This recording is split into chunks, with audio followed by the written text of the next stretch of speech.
The rhythmic tapping of my fingers against the calculator keys echoed through my cramped home office.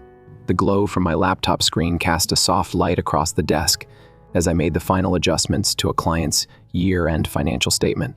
A quick glance at the clock told me I had 25 minutes before I had to pick up my son from school. "Mom, aren't you done yet?" I looked up to see my 10-year-old Jake peeking around the doorway. His tousled brown hair and bright green eyes mirrored his father's features, though the resemblance ended there. I smiled, closing my laptop. "Almost. Buddy, did you finish your homework?" Jake stepped inside, holding up a sheet of paper. "Yeah." I got all the math problems right, but I need help with history. I took pride in Jake's enthusiasm for learning. Raising him alone hadn't been easy, especially after my father passed away 5 years ago. Since then, every responsibility had fallen squarely on my shoulders, but I never complained. "Give me 10 minutes, and I'll help you, okay?" I said, squeezing his shoulder. Before he could answer, my phone rang. I sighed when I saw the caller ID Mom. "Hello?" I answered. "Rebecca, we need to talk about tomorrow's dinner." My mother's voice carried its usual clipped tone. "Your sister is bringing her fiancé. You're coming, aren't you?" I stiffened. Amanda, my younger sister, was the golden child, beautiful, social, and, most importantly, adored by our mother. Meanwhile, I had always been the one labeled as too serious or too practical. "Of course, Mom," I said. "Jake and I will be there." There was a pause. "Well, I suppose that's fine. But make sure Jake behaves. It's an important night for Amanda." I clenched my jaw but kept my voice even. "Jake is always well-mannered." "Good. And just so you know, Amanda's fiancé is quite impressive, Michael Carter. He comes from a wealthy family and is an investment banker. You should make an effort to be pleasant." "Of course," she would remind me, as if I wasn't already aware that, in her eyes, Amanda had won the ultimate prize. "I'll see you tomorrow," I said, ending the call before she could continue. The next evening, I pulled into my mother's pristine suburban driveway. I turned to Jake, who sat in the passenger seat, fiddling with the hem of his jacket. "You okay, bud?" I asked. He exhaled deeply. "Yeah, I know Grandma Anna and Amanda don't like us much, but it's okay." My chest tightened. Children noticed more than adults gave them credit for. I reached over and squeezed his hand. "We're here for dinner, that's all. We'll stick together." Inside, laughter and the sound of clinking glasses filled the air. Amanda was already in full hostess mode, her designer dress hugging her figure as she flashed a dazzling smile at the guests. She was in her element, basking in admiration. "Rebecca, Jake, you made it." My mother's voice rang out as she approached with her usual tight-lipped smile. "Come in." Amanda turned and gave me a smile that didn't quite reach her eyes. "Rebecca, so glad you could join us. This is my fiancé, Michael." Michael stood and turned toward me. He was tall, well-dressed, with dark brown hair and piercing blue eyes. But there was something familiar about him, something I couldn't quite place. "Nice to meet you," he said warmly, extending his hand. "I've heard a lot about you from Amanda." I shook his hand, his grip firm but gentle. "Nice to meet you too. This is my son, Jake." Michael looked down at Jake, offering him a friendly smile. "Hey Jake, what grade are you in?" "5th grade," Jake answered, his voice unsure. Michael nodded. "That's a great age. I remember making a solar system model for my science fair when I was in 5th grade." Jake's eyes lit up. "I love space. I made one too last year." Michael chuckled, engaging easily with my son in a way that surprised me. Unlike the other men who had entered Amanda's life, men who barely acknowledged Jake Michael seemed genuinely interested. "Amanda, could you get me some wine?" Amanda's voice cut in, sharp and insistent. Michael hesitated before giving Jake a small smile.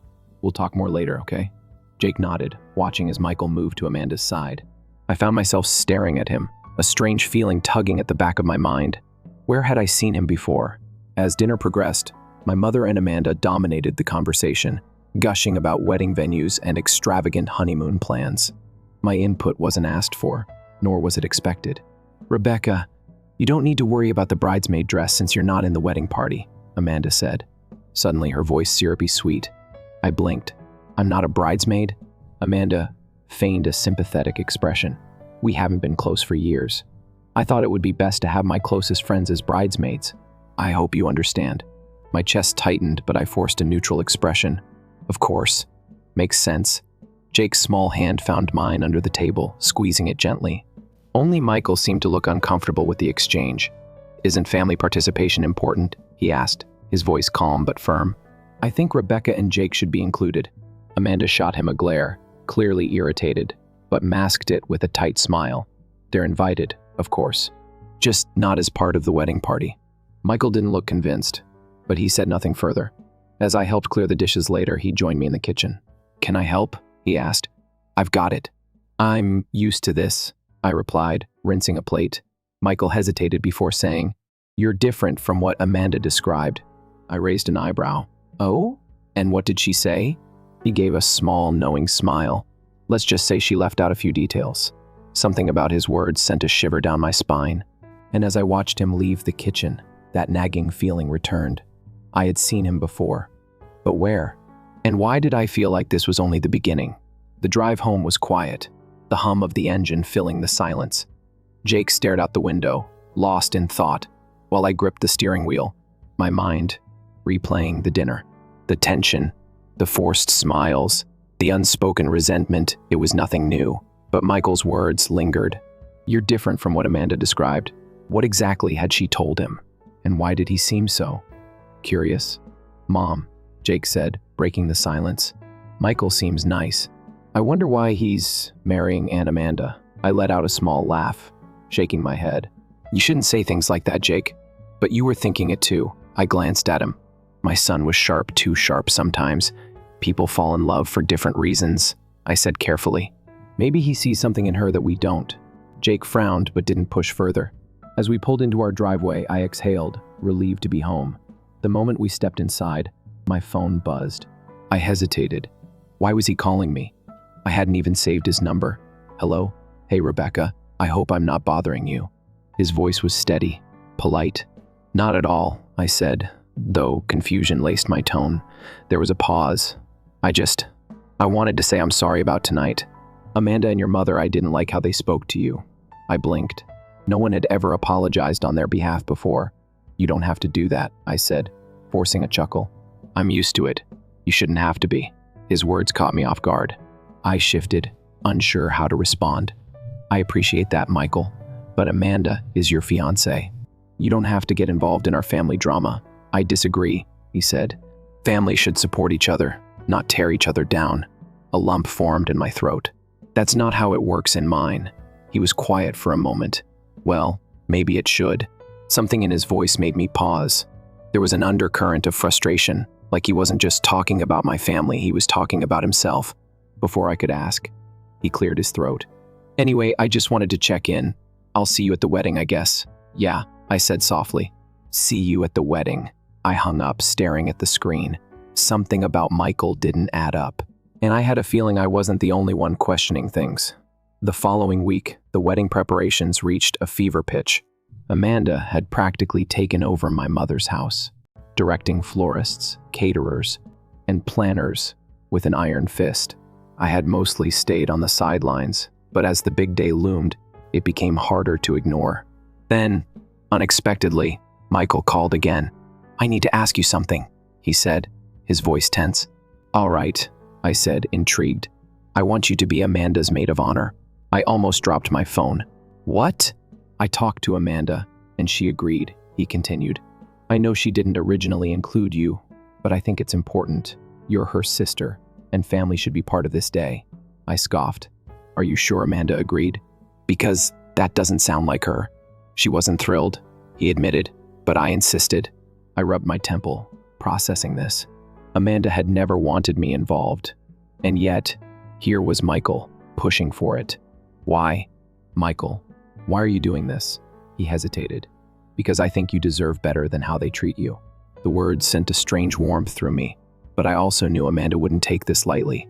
The fallout came faster than expected. The next morning, my mother called, furious. "Amanda is in tears." She snapped. "Why did you force Michael into this ridiculous idea?" I sighed. "I didn't force anyone," he asked me himself. "Don't be ridiculous," she spat. "You've always been jealous of Amanda." "You just want to make this about you." I pinched the bridge of my nose, forcing myself to stay calm. "Mom, I don't even want to be in this wedding." "But Michael asked me because he thinks family should be included. Isn't that what you always say?" She scoffed. You're twisting things. Am I? There was silence. Then a clipped, just don't ruin this for your sister. The line went dead. The wedding day arrived, and the tension was suffocating. I wore a modest sky blue dress, nothing flashy, nothing that would draw attention. Amanda barely acknowledged me, her usual forced smile in place. My mother gave me a once-over and muttered something about at least looking presentable. Jake sat in the front row, dressed in a little suit, his hands neatly folded in his lap. He gave me a thumbs up. I smiled. No matter what happened, I had him. As the ceremony began, I found my gaze drifting to Michael. He stood at the altar, looking composed, but his eyes kept flickering toward me. When Amanda reached him, he smiled, but there was something distant in his expression, something off. The vows were said. The rings exchanged, but the moment Amanda leaned in to kiss him, I saw it, the hesitation. For a fraction of a second, Michael froze. It was barely noticeable, but I saw it. And suddenly, everything clicked. The phone calls, the concern, the lingering stares. Michael wasn't just second-guessing the wedding. He was second-guessing Amanda. As the ceremony ended and guests moved to the reception, I slipped outside for air. My heart pounded as I pieced it together. Rebecca. I turned. Michael stood there, his tie loosened, his expression unreadable. You okay? He asked. I let out a breath. Shouldn't I be asking you that? He gave a small, humorless laugh. Yeah, maybe. We stood there in silence. Then he looked at me, his gaze searching. Do you remember me? My stomach dropped. What? He swallowed. We've met before, Rebecca, a long time ago. I shook my head, my mind racing. That's not possible. I would remember. Then it hit me. A hospital, a quiet room, a girl fighting for her life, and a young man who visited every day. My breath caught. Caroline. Michael's expression softened. She was my sister. I staggered back, the memory slamming into me. I had been a hospital volunteer back then, helping terminal patients. Caroline had been one of them, young, bright, full of life despite her illness. And Michael had been her brother, the one who never left her side. You were there, I whispered, all the time. He nodded. And so were you. The air between us was thick with unspoken words. Why didn't you say anything before? I asked, my voice barely audible. Because I wasn't sure if you'd remember, he admitted. And because I didn't know what to do with the truth. A lump formed in my throat. Amanda, the wedding, my family. Everything suddenly felt insignificant. Because this was something real. And it had been waiting in the past all along. The weight of Michael's words settled over me like a dense fog. My mind was reeling, flipping through memories I hadn't revisited in years. The hospital corridors, the quiet afternoons sitting with Caroline, the way her eyes lit up when Jake, barely 5 years old at the time, would bring her little drawings of planets and stars. And Michael, always there watching over his sister, a young man who had been drowning in grief, holding on to hope even when there was none left. I can't believe I didn't recognize you, I finally said, my voice barely above a whisper. Michael let out a small, humorless chuckle. It's been over 10 years, Rebecca. People change. I met his gaze, searching for anything that would explain why he had waited until now to say this. Why didn't you tell me before? He hesitated, rubbing the back of his neck. Because I didn't know how. At first, I wasn't even sure you were the same Rebecca. But then, I started putting things together. Your last name, Jake, the way you carry yourself. I wanted to say something, but Amanda, he stopped himself, exhaling sharply. But Amanda, I repeated, filling in the blanks myself. She wouldn't have liked it, would she? Michael shook his head. No, she never liked hearing about Caroline. The first think it made her uncomfortable. That didn't surprise me. Amanda had never been the type to dwell on other people's pain, especially if it didn't serve her in some way. I folded my arms, trying to process it all. So, what now? Michael's jaw tightened. That depends on what you mean. On you, Michael, the first said, forcing myself to look him in the eye. You just married my sister, and yet you're standing here, telling me all of this like it changes something. His lips parted slightly, but no words came out at first. Then, finally, it does change something. I swallowed. How? His hands clenched at his sides. Because I don't think I ever really knew Amanda. I thought I did. But being around you, Seeing the way your family treats you, seeing the way she treats you, it made me realize how blind I've been. A sharp pang of something pity, sadness, ran through me. I should have told you the moment I recognized you, he admitted. But I was already engaged, and I thought maybe it didn't matter anymore, that the past was just the past. I nodded slowly, even though my heart was hammering. And now? Michael ran a hand down his face. Now, I don't know, but I can't keep pretending like I don't see the truth anymore. The truth. That this wedding had been a mistake. That he had married a version of Amanda that didn't exist. That deep down, he wasn't sure if he had ever really loved her at all. A lump formed in my throat, and I forced myself to take a step back. Michael, before I could finish, the sound of heels clicking against stone made us both turn. Amanda stood at the entrance to the garden, arms crossed, her expression unreadable. For a long moment, none of us spoke. Then, with a slow, deliberate tilt of her head, Amanda asked, "What exactly is going on here?" Tension crackled in the air like a live wire. Michael straightened, his face unreadable, but I knew him well enough now to see the tightness in his jaw. "Amanda," he started carefully, "how long have you been standing there?" She let out a soft laugh, but there was no humor in it. "Long enough." Her gaze flicked between the two of us, sharp and assessing. Imagine my surprise when I see my husband sneaking off to have a private conversation with my sister. I forced myself to hold her stare. "We were just talking." "Were you?" she challenged, her eyes narrowing. Michael exhaled. "Amanda, this isn't what you think." Her lips curled into a smirk. "Oh, then what is it?" For a moment, Michael hesitated, and that was all the answer Amanda needed. Her smirk vanished, replaced by something much colder. "You've been acting strange all day," she said, voice low, but I ignored it. I told myself you were just nervous. But now, seeing you here with her, she turned to me, her eyes flashing. "You must be loving this, huh? Watching my wedding fall apart?" "That's not what's happening," I said firmly. "Isn't it?" she sneered. "You always wanted what I had, Rebecca. You were always bitter that I was Mom's favorite, that I was the one people actually liked. And now, you're trying to steal my husband on my wedding day." I flinched, but Michael stepped forward. "Enough." Amanda's gaze snapped to him, her nostrils flaring. "This isn't about Rebecca," he said. "This is about us. And if you really think that she's the reason I'm hesitating, then you don't know me at all." Silence. Amanda blinked, stunned for just a moment. Then, like a switch had flipped, she scoffed. "Oh, give me a break.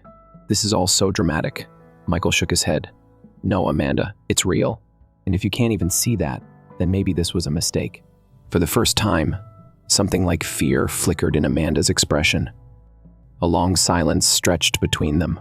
Then she let out a bitter laugh. "You're serious, aren't you?" Michael didn't answer. Amanda's eyes darkened. "You know what? Fine. Go ahead, Michael. Walk away. But if you think I'm going to let you make me the villain, you're wrong." Her voice trembled slightly, and for the briefest moment, I saw something raw beneath the anger. Hurt. But Amanda was too proud to let it show for long. She straightened, lifted her chin, and with one last glare in my direction, she spun on her heel and walked away. Michael exhaled, rubbing his temples. "That went well." I let out a shaky breath. "What happens now?" He looked at me, something unreadable in his expression. "I don't know, but I think I just made the biggest decision of my life." And as I watched Amanda disappear into the night, I realized that nothing would ever be the same again.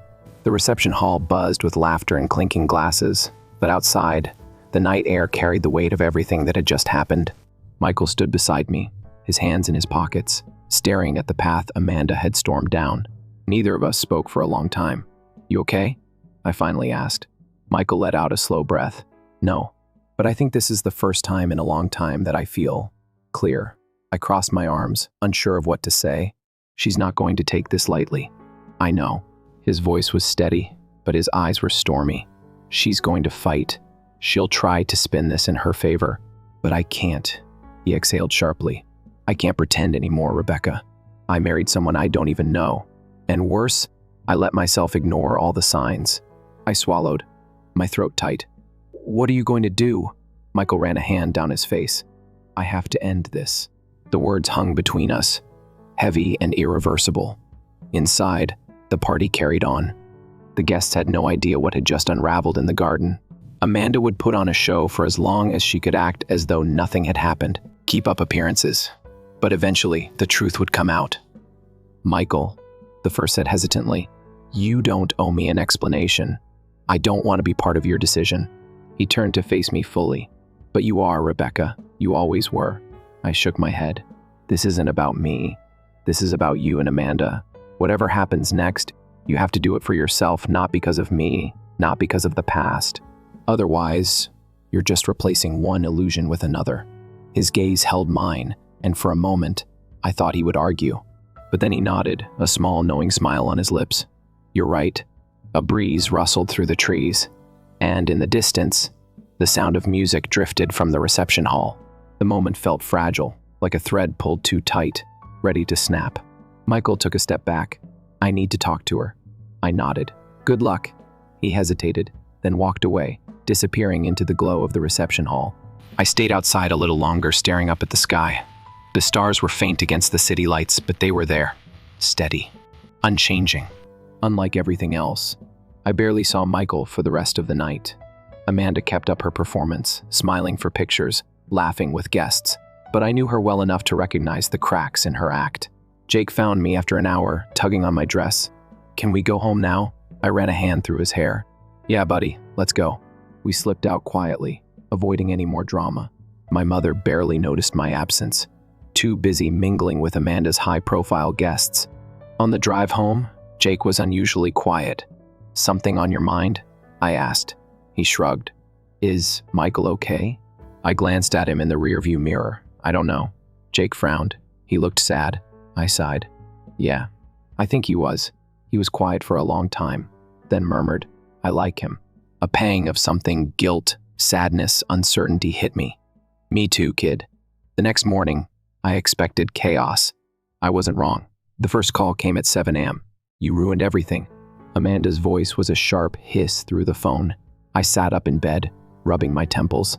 "Good morning to you too. Don't you dare act innocent," she snapped. "Michael told me last night that he wants to reconsider things, and I know it's because of you." I frowned. "Amanda, I don't." She cut me off. "I don't want your sympathy. I just want you to know that I'm not going down without a fight. You think you've won? You haven't." "Amanda, this isn't about winning," I said, keeping my voice calm. "This is about Michael realizing what he wants." "You mean who he wants?" she spat. I closed my eyes. "Amanda." But she had already hung up. I let the phone drop onto the bed and exhaled heavily. This was going to get worse before it got better. I didn't hear from Michael for 3 days. Not a call, not a text. I told myself it wasn't my business, that I had no right to expect anything from him. But that didn't stop the restless feeling in my chest. Then, on the 4th day, he showed up at my door. I opened it to find him standing there, looking exhausted. His suit was slightly wrinkled, his tie missing. "Hey," he said. "Hey." I leaned against the doorframe. "So, how's married life?" Michael let out a breath that was almost a laugh. "I filed for an annulment." I blinked. "Just like that?" "Not just like that," he said, rubbing his forehead. Amanda lost it. My family was furious. Her family was even worse. It was a nightmare. But I had to do it. I couldn't stay in something that wasn't real. I studied him, searching for regret. I didn't find any. "How do you feel?" I asked. He let out a slow breath, like I can finally breathe again. I nodded. "Good." We stood there for a moment, neither of us speaking. Then Michael glanced down at his hands, his fingers curling slightly. "I don't know what happens next," he admitted. I swallowed. "Neither do I." His gaze lifted to mine. "But I do know one thing." I raised an eyebrow. "Oh?" His lips curved into a small, tired smile. "I don't want to lose touch with you again." Something warm spread through my chest. "You won't," I said softly. Michael exhaled, like he had been holding his breath, then nodded. "Good." For the first time in weeks, things felt right. Maybe not perfect, maybe not simple, but right. And that was enough. The world didn't end after Michael filed for an annulment, but for Amanda, it might as well have. A week passed, and my phone became a battlefield of angry messages from my mother and short, clipped updates from Michael. Amanda had launched into full damage control mode, spinning her version of the story to anyone who would listen. Michael was unstable. He got cold feet, but I'm the one who called it off. Rebecca seduced him just to hurt me. I ignored most of it. Letting Amanda tell her story, painting herself as the victim, was easier than engaging in a fight. I had no interest in winning. Michael, on the other hand, wasn't as lucky. His phone was ringing off the hook. His parents were furious about the public embarrassment, and Amanda's family was demanding financial compensation for the wasted wedding. But through all the chaos, he never seemed uncertain.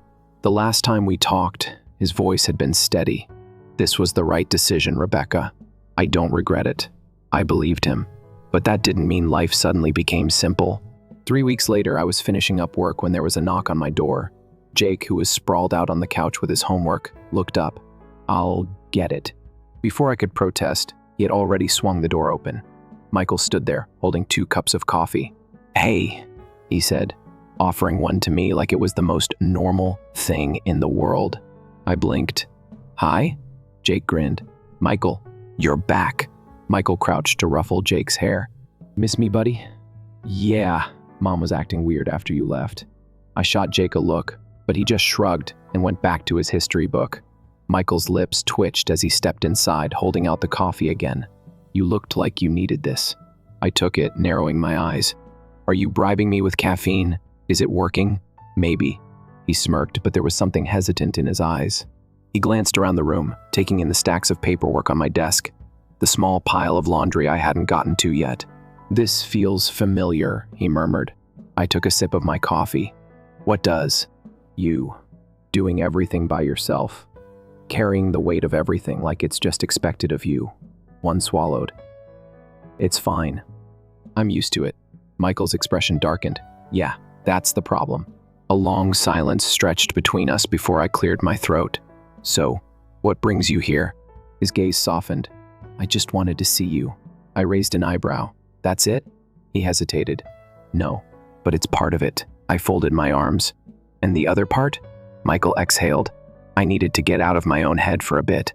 After everything with Amanda, I've been trying to figure out what's next. And I kept thinking about you. About how much I wished I had met you under different circumstances. My heart stuttered. "You did meet me under different circumstances," I said quietly. "A long time ago." Michael's jaw tightened.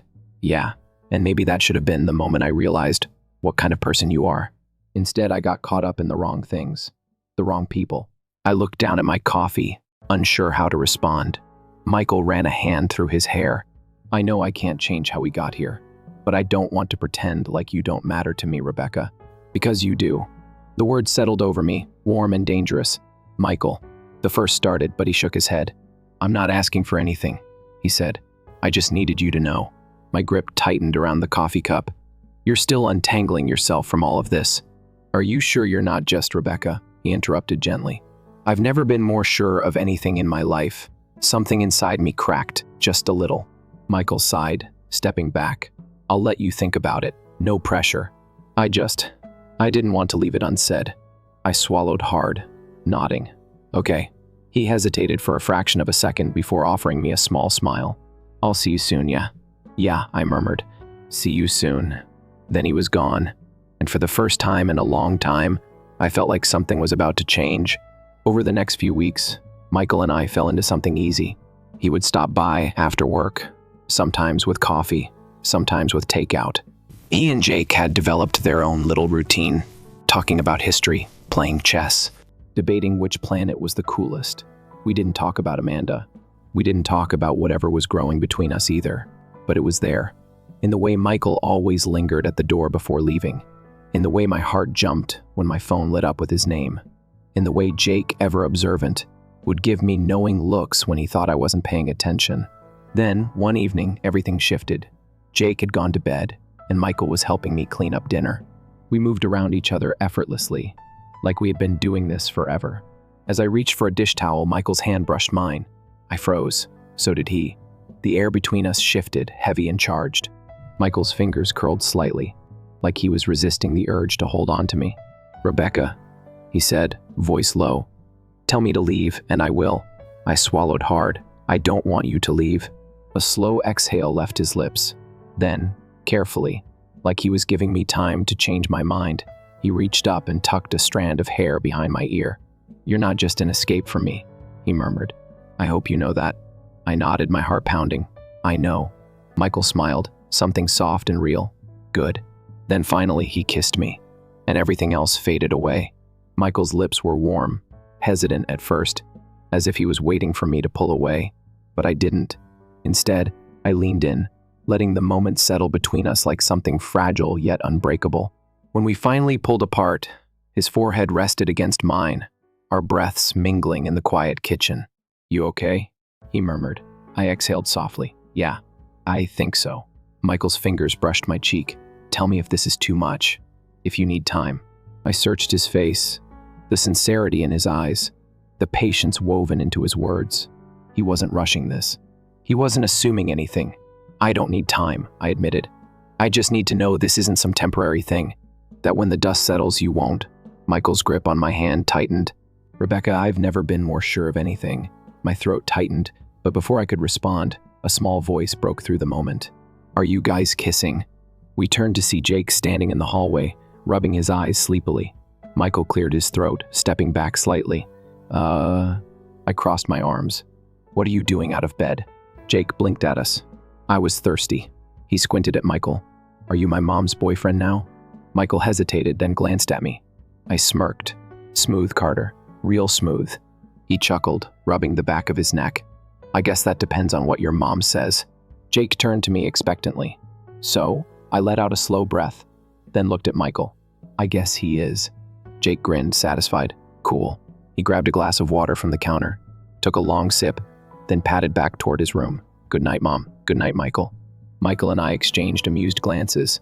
Well, he murmured, I guess it's official. I laughed. Guess so. And just like that, something inside me settled. The weeks that followed felt like an entirely new chapter in my life. Michael became part of our little routine.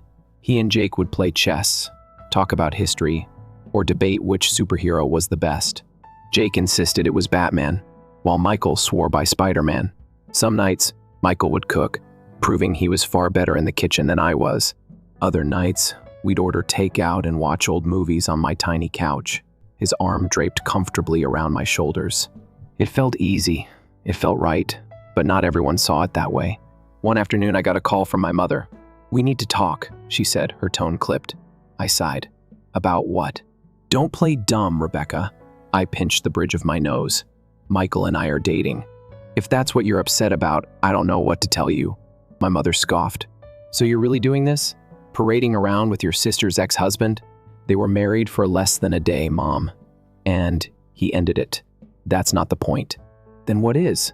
I asked, my patience thinning. She was silent for a long moment. Then, in a much softer voice, she said, You could have anyone, Rebecca. Why him? I closed my eyes. Because he sees me. Because he treats Jake like he matters. Because, for the first time in years, I feel like I'm not alone. She exhaled heavily. Amanda won't forgive you for this. I swallowed. I know. Another pause. Then, neither will I. I let out a slow breath. Then I guess we're done here. And for the first time in my life, I hung up on my mother. Amanda, of course, wasn't any quieter. Her texts ranged from bitter jabs to outright threats. Amanda, you're disgusting. Amanda, I hope you realize he's just using you. Amanda, you'll never be anything more than second choice. I never responded. I didn't need to, because for once, I wasn't fighting for their approval. I was choosing myself. 6 months later, Michael and I moved in together. It wasn't a grand, dramatic event. No fancy proposals or over-the-top declarations. Just a quiet understanding, a choice we made together. Jake was thrilled.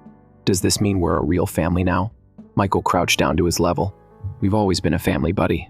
This just makes it official. Jake grinned and hugged him tightly. And just like that, we were home. A year after the wedding disaster, we found ourselves at a small cemetery on a crisp autumn morning. Caroline's grave was covered in golden leaves, the wind carrying the scent of earth and fading summer. Michael placed a bouquet of lilies at the headstone, his fingers lingering over her name. Hey, Care, he murmured. I kept my promise. I swallowed against the lump in my throat. Jake stepped forward, placing a small rock beside the flowers. Something Caroline had once told him was a way to honor the dead. She would have liked you, Jake, Michael said softly. She always loved kids who asked too many questions. Jake beamed. That's me. Michael chuckled, then turned to me, his eyes full of something deep, something unspoken. Thank you, he said. I frowned. For what? For being the person I didn't know I was looking for. My throat tightened. I could say the same thing about you. He reached for my hand, squeezing gently. And as we stood there, in the quiet stillness of that autumn morning, I realized something. Love wasn't always about fairy tales or perfect beginnings. Sometimes, love was about finding your way back to someone you were meant to know all along. And this time, I wasn't letting go. Story 2. Megan Wilson found a tiny daily consolation in the vista from the 45th level of the Boston high-rise office building. At Morgan Stanley, she had made a name for herself as a senior financial consultant. For a minute, the fall leaves outside her window pulled her mind from the present. I finished the portfolio analysis for the Johnson family, Miss Wilson. Her assistant's voice has brought me back to the present. Megan gave a soft grin. Charlie, thank you. I'll go over it immediately. Papers were neatly placed on her desk, and intricate spreadsheets were visible on her computer screen. Since she was a young girl, Megan had demonstrated a unique aptitude for mathematics. She was the only member of her family to complete college, graduating from Harvard Business School with an MBA. Her parents, George and Martha, were a part-time nurse and a high school teacher, respectively, as they advocated for the importance of education. In the privacy of her office, they were tough with Megan, but forgiving of her sister Taylor. Unconsciously, Megan touched her left hand's ring finger. There ought to have been a wedding ring present. One of the most agonizing experiences of her life was her divorce 3 years ago. They were unable to conceive, despite many fertility procedures, and the strain slowly damaged their marriage. Her ex-husband Brian finally left her in pursuit of a typical family when her fervent desire to have children was not met. Megan examined the screen of her phone while sipping her coffee. Her mother left her 3 unopened texts. She let out a long sigh, perhaps in reference to her sister Taylor once more. After dropping out of high school, Taylor partied all day long without a solid employment. Her parents lavished her with attention and insisted that youth should be allowed to enjoy life. They expected Megan to take care of Taylor's mess and be the responsible sister in the interim. Following a brief romance, Taylor became pregnant last year. The man was gone in an instant. Taylor's parents said they fully supported her and respected her choices. The majority of this support, Megan realized quietly, came from her own pocketbook. Megan chose to go to her flat after work rather than the opulent condominiums where many of her coworkers resided. She had decided on a little flat on the north side of town with 2 bedrooms. She valued the reasonable rent since she used the majority of her salary to save for the future and support her family. Good night, Megan. The building manager, Edwin, gave her a kind welcome. He was a guy who eagerly anticipated Megan's weekly delivery of handmade cookies. Edwin, good evening. How did your day go? Her grin was sincere. She felt a little better at the end of the day after this brief chat. Megan changed out of her suit, took out her contact lenses, and put on her spectacles before going into her flat. It was her haven.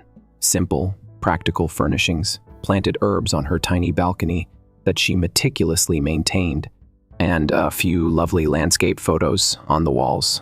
She chose to live this simple life. She read her mother's messages and grabbed some lemon water from the fridge. Would you be able to join us for supper tomorrow, Megan? Taylor is making a significant announcement. Come at 6 o'clock. Awaiting your response. She gave a shrug. What this meant, she could imagine. It seemed likely that Taylor had discovered a new dream. The last time she requested Megan to cover her school expenses, she declared her intention to become a beautician.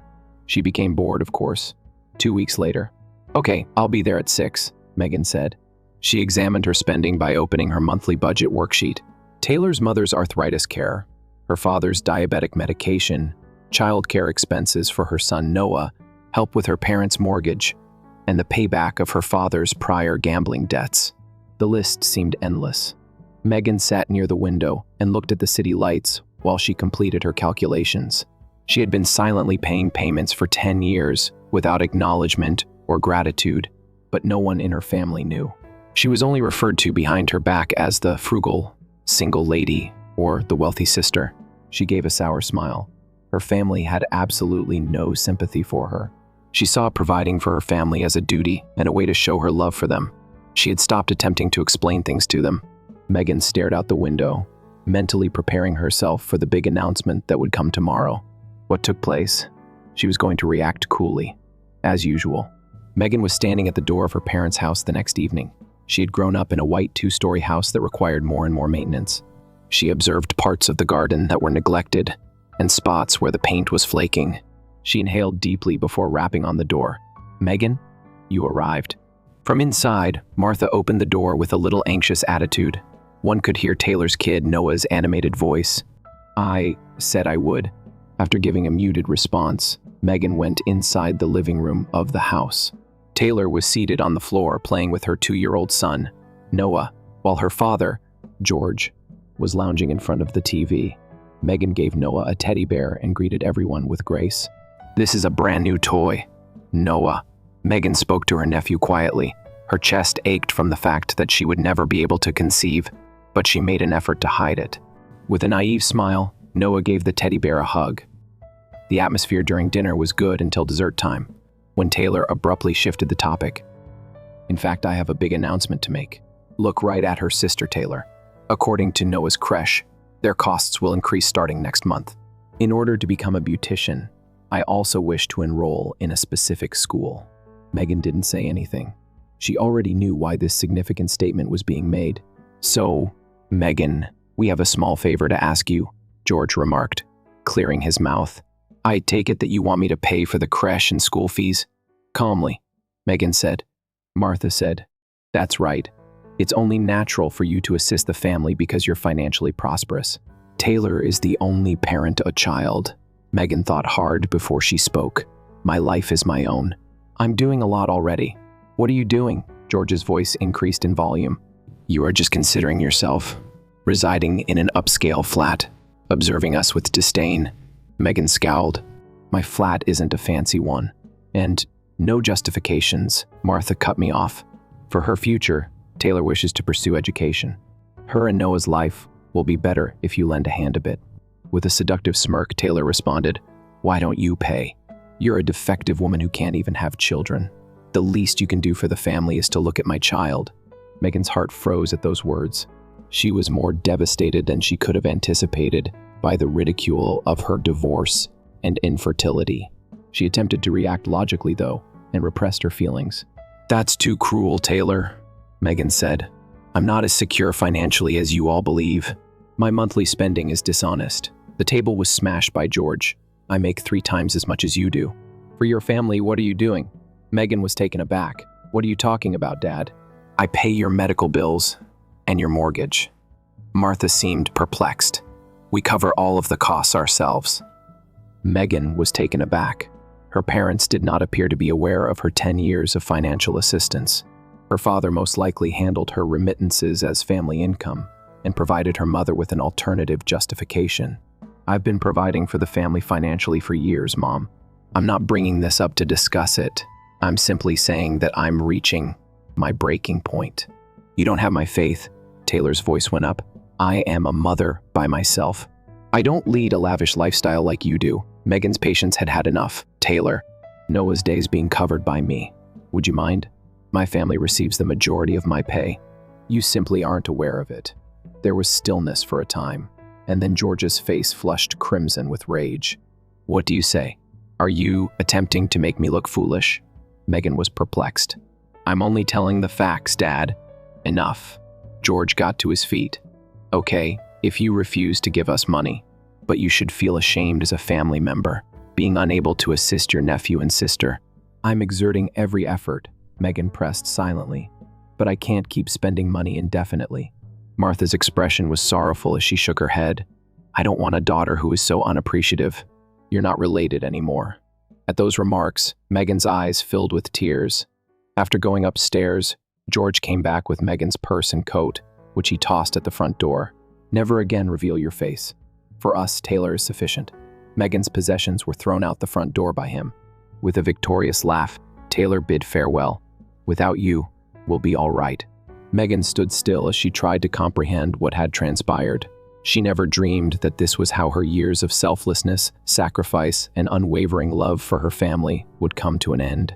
"I get it," she replied softly as she gathered her things. "If everyone is in favor of this," nobody made an effort to stop her. Megan fought back tears as she exited the house. She eventually lost control of her emotions and started sobbing silently once she was in her car. After returning to her flat that evening, Megan had a lengthy shower in an attempt to process her emotions. She had made many sacrifices for her family over the past 10 years. She had set aside her personal aspirations, pleasures, and occasionally even needs. Her family, however, referred to her as ungrateful. Megan checked her bank account on her computer. Then she decided on something. She stopped all automatic payments by clicking the button. Her father's medical bills, Taylor's creche costs, her parents' mortgage, and all other sources of financial support for her family. "It's over," she said softly. 10 years of sacrifice and support came to an end with this icy, unambiguous decision. Megan felt free to live her life for herself for the first time. Although it was a painful liberation, it was an essential step. It was 2 weeks later. She threw herself into her work and started taking the years-long break she had been putting off. Her coworkers became aware of the shift. She grinned more frequently, began attending the gym during lunch breaks, and even went out to dinner with coworkers on Fridays. "Megan, could you check this report?" Her boss, Brenda, approached her desk. "Of course," Megan smiled inwardly. She felt guilty about financially cutting off her family, but at the same time, she experienced a sense of relief, like a weight had been lifted from her shoulders, released from the pressure of sacrificing her own life. For 10 years, her bank account had a substantial balance, for the first time. Meanwhile, a different reality was unfolding at the Wilson home. George Wilson was just checking the mail.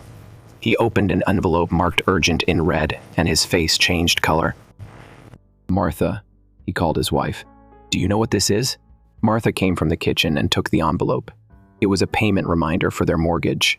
"Your payment is 2 weeks overdue. Please respond immediately," it read. "That's strange." Martha frowned.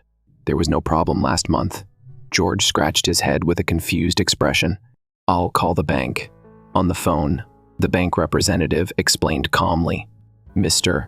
Wilson, your automatic payment has been canceled for the past 10 years. It was paid from another account, but that registration was canceled 2 weeks ago." George was speechless. "Another account whose?"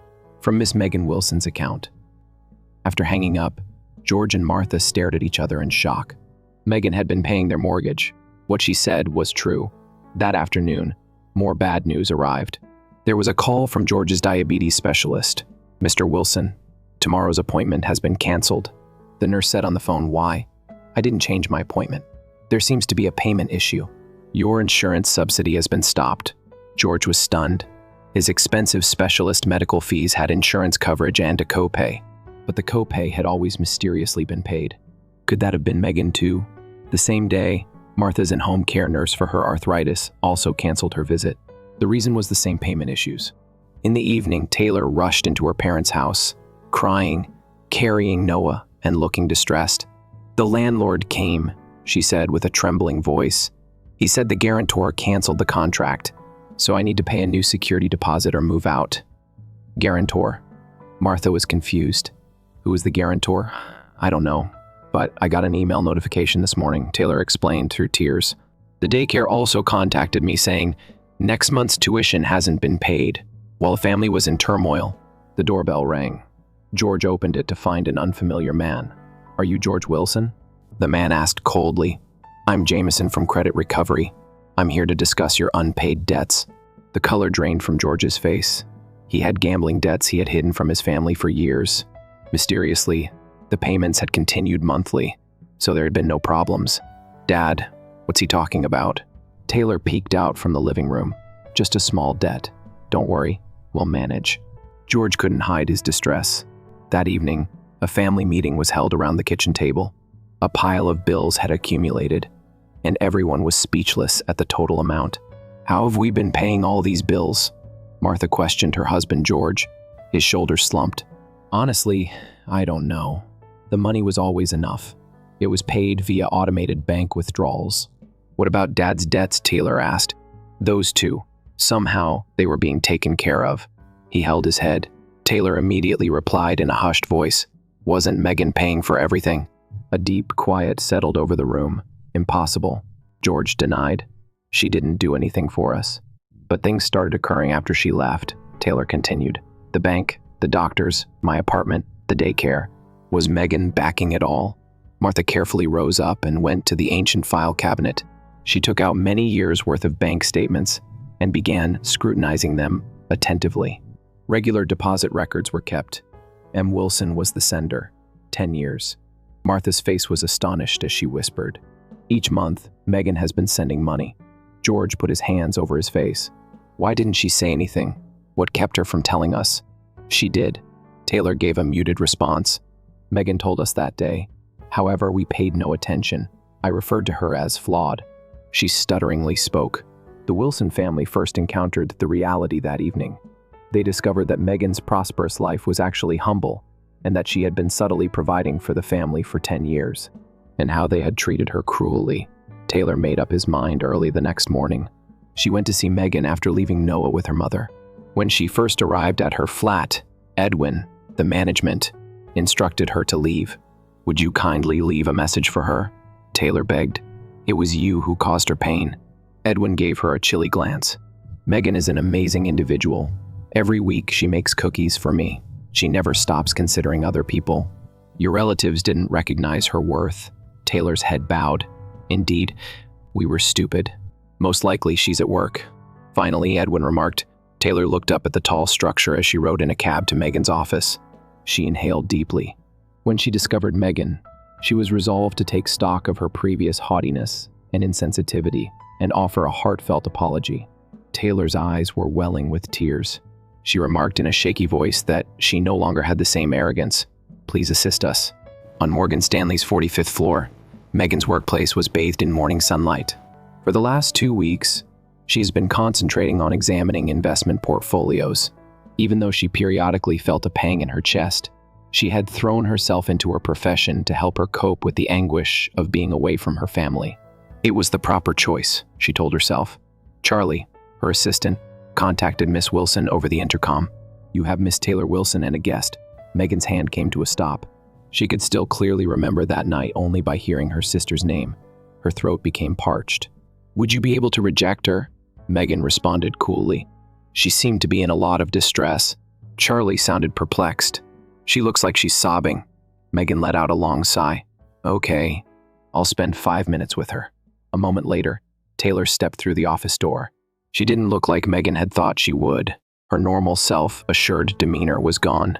She had no makeup on, and her face was pallid with anxiousness and exhaustion. She held a flimsy purse tightly, her eyes crimson with tears. The voice of Megan Taylor was shaking. What is it? Megan looked icily at her sister without getting out of her chair. What are you looking for in a non-family member? Taylor sobbed and spat out her words. Please assist us. Foreclosure on our house is imminent. Both parents are ill and unable to purchase medication. We are unable to cover Noah's nursery costs.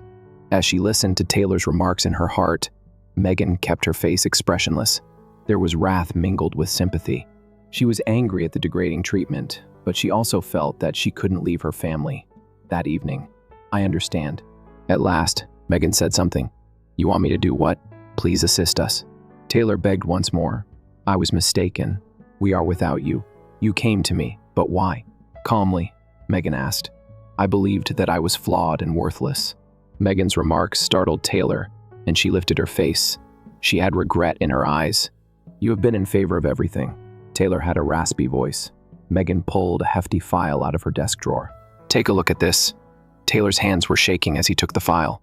It held 10 years of well-organized payment records, loan guarantee documents, receipts for medical expenses, and debt repayment statements. It was all for the family. It was all you. Taylor gazed incredulously at the documents. Yes, Megan said softly. Dad's loan, medical costs, repayment of gambling debt, the cost of Noah's nursery, Mom's arthritis treatment, and your flat guarantee. Everything was paid for by me. Taylor's face was devoid of color. But why didn't you say anything? After realizing that no one was interested in knowing, Megan smiled with a hint of irony. First, because she thought her father would be embarrassed. You all considered me to be that frugal career woman, or the wealthy sister, don't you? Unable to speak, Taylor fell into a chair. We made horrible mistakes, Megan replied matter-of-factly. Yes, For 10 years, I received no gratitude, only criticism, mockery, and expulsion. Outside the window, a thick silence descended upon the office. Boston was in the midst of its typical commotion. Megan Taylor remarked softly that there were years of miscommunication and heartbreak between the two sisters. Everything began to fall apart after you left. I had no idea how significant you were. It wasn't until I lost you that I realized. That's ironic, Megan said, glancing out the window. Taylor went on, Dad's diabetes is getting worse, and he can't buy his medication. Mom can hardly move anymore due to worsening arthritis. Megan calmly remarked, You have no qualifications, so I tried to find work. Taylor gave a nod. Indeed. I never even completed high school. She raised her face. Megan, I've been living without thinking about anything. The hurtful words I said, especially about children. Please forgive me. Megan unconsciously touched the ring finger of her left hand. Where her wedding ring had been, Taylor's words cut into her deepest wound. Didn't you know? Megan asked quietly. How much I wanted children. How many fertility treatments I underwent. That it was the reason for my divorce. Taylor answered with a trembling voice. I didn't know. I only thought about myself. She added through tears. You were always very sweet to Noah. I sometimes questioned why. Noah is an innocent youngster, Megan said. He's my nephew. I love him. Taylor glanced up. Megan, how can I gain your forgiveness? We need your help. But we'll never take you for granted again. I promise. Megan remained silent for a long time. Various feelings churned in her heart. Anger, hurt, and profound love. She cherished her family. She knew she couldn't go back to the one-sided relationship from before, but that hadn't changed either. Taylor. At last, Megan said something. It is up to me whether or not I assist you. I have to speak with the entire family first, though. Taylor's eyes glowed with optimism. Whatever you say. First, we have to be honest with our parents, Megan stated sternly. Dad's gambling habit is one example. Taylor seemed astonished as he asked, difficulty with gambling. Dad has been addicted to gambling for years. Megan clarified, I have also been covering that. Mom has been kept in the dark by Dad, but that is finished. Taylor seemed astonished as he nodded. I get it. We'll tell them everything about it. Megan went on. We cannot return to the previous state of affairs. There are terms if I assist you. Taylor, you should take your studies seriously and find a good profession. Everyone needs to cut back on unnecessary spending, and Dad needs to get help for his gambling addiction.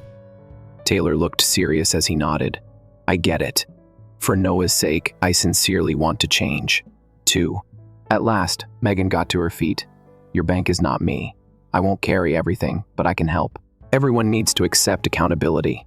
Taylor got to her feet and walked up to Megan, her sister. I sincerely apologize. I was conceited and stupid. Megan saw that the emotional barrier she had erected over the years was slowly coming down. She made an effort to remain calm, but her sister's heartfelt apologies warmed her. Let's meet as a family, Megan replied softly. At my flat tonight. Bring our folks. Taylor's eyes filled with tears. We appreciate you giving us this opportunity. Megan gave a little nod. Even if you're family, I still haven't forgiven you, Taylor murmured in a low voice as she turned around before exiting the office. You're not flawed. Of all of us, you are the most kind and resilient. Having an aunt like you is a blessing for Noah. Megan remained at the window and stared off into space after she had departed. She had dedicated her life to her family for a decade. For the first time, however, she realized that a genuine familial relationship might be formed. The trek would not be simple. Rebuilding trust would take time. But there was a flicker of optimism in Megan's heart, hope for a fresh, mutually respectful connection with her family. She inhaled deeply, getting ready to go forward into the future. 3 years later, the autumn sunshine was golden, and the leaves were dancing in the breeze at a little park in a Boston neighborhood. Megan observed Noah using the equipment while she sat on a bench. Her lively 5-year-old nephew rushed around, yelling at Megan, "Watch me," at times. Fantastic. Noah. Megan returned the wave. He has really matured, a voice remarked. She turned to see 2 steaming coffees coming from Taylor. She had changed in appearance during the last 3 years. An air of assurance, well-groomed business casual clothing, and most importantly, a calm poise in her gaze. Thank you. Megan took the coffee. How went today's interview? Taylor smiled in response. Everything went smoothly. I'll probably work in the medical administration division of the hospital on a permanent basis. Conditions that are far superior than my present contract job. Sitting next to one other, the sisters silently took in the view. Their family has seen significant transformation in these 3 years, starting with the family gathering that evening. It was first an encounter with stark truth. Their mother's shock and rage, their father's admission of gambling addiction, and the total amount of debt the whole family had accrued. Megan made the difficult decision to provide for her family. Taylor completed night classes and earned a degree in medical management. George got help for his gambling addiction, and their parents adopted a more humble lifestyle. With several near relapses, the first year was especially challenging. However, the family was reunited this time. "How are your parents today?" Megan inquired. "Dad's blood sugar levels are steady. Mom reports that her joint pain has decreased with her new treatment," Taylor replied. "They claim to have paid off their last debt last week." Megan grinned. "That's excellent." Megan Taylor's expression was serious as she gazed at her sister. "What would have happened to us without you?" "That's over," Megan said softly. "What everyone has learned is what matters." Taylor gave a nod.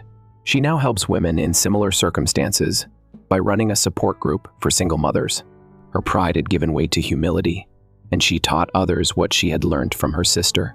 "Next week, will Daniel be joining us for dinner?" Taylor inquired. Megan reddened. She had developed a close relationship with Daniel, a pediatrician, whom she had met a year prior. "He is anticipating it, yes." "What about your application for adoption?" "It's getting better." Megan's eyes were glistening. "Soon, we ought to be in the interview phase." Running over, Noah sprang into their laps. "Aunt, I want ice cream, Mom." Together, the sisters chuckled. Taylor remarked, "What do you say to Aunt Megan, Noah?" while softly stroking his hair. Noah responded naively, "Thank you for always helping us." In her chest, Megan sensed a desire. The most agonizing places can occasionally provide the most exquisite rewards. Her family was rebuilt stronger and better after nearly disintegrating. "Come on, let's have some ice cream." Megan got to her feet and grasped Noah's hand. Megan quietly enjoyed a feeling of fulfillment as she strolled across the park at sunset. Although she had lost a few things, she had gained far more: a genuine familial connection, mutual respect and understanding, and most importantly, the ability to value herself. This was her tale, the tale of Megan Wilson, who suffered harm, was expelled, and later got well.